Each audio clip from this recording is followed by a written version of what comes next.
Olá pessoal, tudo bem? Professor Tom aqui para mais um vídeo e hoje um vídeo especial, visto que estamos aí na época do carnaval aí, próximo feriadão, já no fim de semana.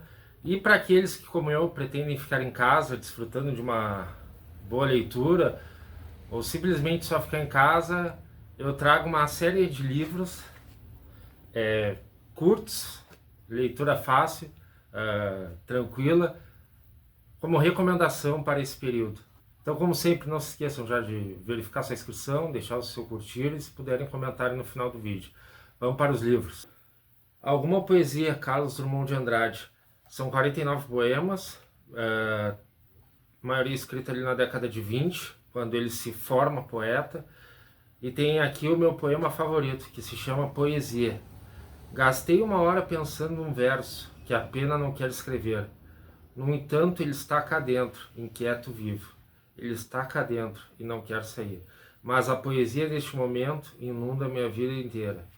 Esse é um livro pequeno, uma leitura fácil, então, para quem gosta de poesia ou quer começar a leitura de poesia, eu sempre recomendo.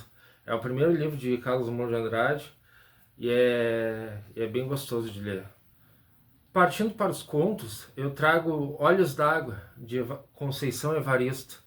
Então são 15 contos escritos por essa mulher que tem uma literatura única, uma escrita única, onde são vozes silenciadas muitas vezes pelo racismo, pelas dificuldades econômicas, pelos conflitos de classe. Então são crianças, homens, principalmente mulheres, que passam por situações bem conflitantes. É um livro bem sensível, toca o coração muitas vezes. Recomendo bastante, Os Olhos d'Água, de Conceição Evaristo. Um outro livro de contos que eu indico é um best-seller, Feliz Ano Novo, de Rubem Fonseca, de 1975. Ele é tão impactante nas suas histórias que narram relações sexuais, tensão entre classes sociais e pura violência, que ele chegou a ser censurado pela ditadura, sendo só republicado no final da ditadura.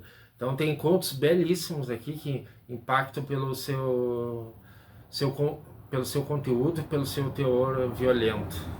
Onde andará Dulce Veiga? Um romance B, como diz o próprio subtítulo, de Caio Fernando Abreu.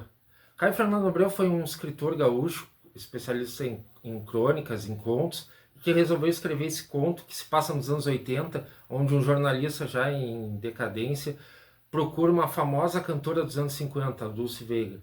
E aí ele está em São Paulo e ele começa a procurar essa mulher. E aí ele passa por uma série de situações atrás dessa cantora. Então é um romance bem interessante, parece que tu está assistindo um filme de perseguição, enfim, de um thriller, né, como se diz, e recomendo fortemente. Harry Potter e a Pedra Filosofal é o primeiro livro da saga. É um livro fácil, uma leitura gostosa, e não é, como se diz, um livro para criança, né? É infanto-juvenil, mas agrada inclusive os adultos. É uma história de crescimento, de enfrentar os desafios, de amadurecimento. Um outro livro, que também é um começo de uma saga para quem está interessado, quem busca expandir seu horizonte literário com sagas, eu trago O Ladrão de Raios, de Rick Riordan, professor de história, profundo conhecedor da mitologia grega, das histórias gregas.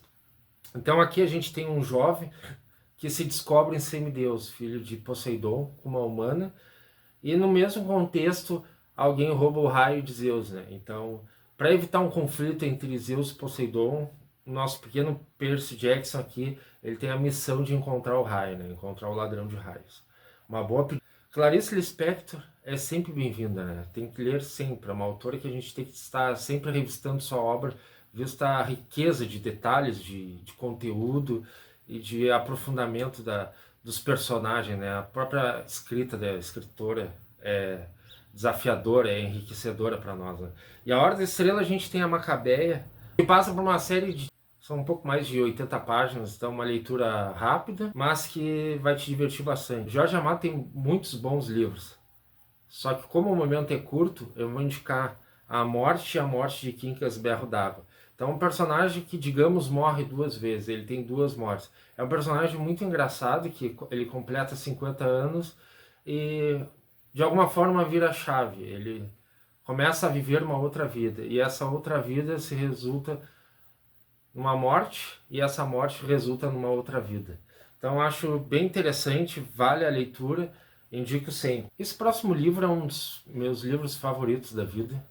É um livro que eu já li mais de 2 vezes, é um livro que eu gosto bastante e que eu tô devendo um vídeo só sobre ele aqui no canal. É A Crônica de uma Morte Anunciada. Então, Gabriel Garcia Marques, escritor colombiano, nesse livro aqui, Santiago Nasser vai morrer. Todas as pessoas já sabem na vila, menos ele. Então, nesse livro a gente tem todo um contexto da morte do Santiago, como todas as pessoas já sabem que vai acontecer e não conseguem impedir. Ou será que conseguem? Para saber, tem que ler. Recomendo fortemente. Crônica de uma Morte Anunciada. Leiam, por favor. O Lado Bom da Vida, Matt Kick. Professor Pat Peoples, professor de História. Ele sai da clínica psiquiatra. Ele não se lembra porque que ele foi lá. Ele tem muitas peças de um quebra-cabeça para montar. E esse quebra-cabeça ele vai conseguir com o auxílio da sua família, do Dr. Patel e da viúva do seu melhor amigo, a Tiffany. Então esses personagens vão fazer o Pat, ou Peoples, se reencontrar na sua história. É um livro bem interessante, tem momentos dramáticos, tem momentos sensíveis e tem momentos engraçados, tem até algumas situações absurdas. Eu acho bem interessante, eu gosto muito desse autor, todos os livros dele traduzidos para o português eu já li, então é um autor que eu acompanho bastante e a escrita dele é muito interessante e é viciante a leitura, recomendo. Quanto ao meu carnaval, eu pretendo começar a ler A Cabeça do Santo, da escritora cearense Socorro Racioli. Então, no mês de março eu pretendo ler só escritoras mulheres, principalmente brasileiras, mas não só brasileiras. Então pretendo começar com A Cabeça de Santo, que também não é um livro grande, creio que dê para ler nesses 4, 5 dias de feriado, mais o fim de semana, né, no caso. Então pretendo começar por ele. Então é isso, pessoal. Essas são as minhas indicações de leituras rápidas para o feriado, para o fim de semana e o feriado de carnaval. Espero que vocês tenham gostado do vídeo. Deixem aí o seu curtir. Comentem o que vocês pretendem fazer nesse feriado, se pretendem ler algum livro ou se pretendem apenas cair na festa. Até mais!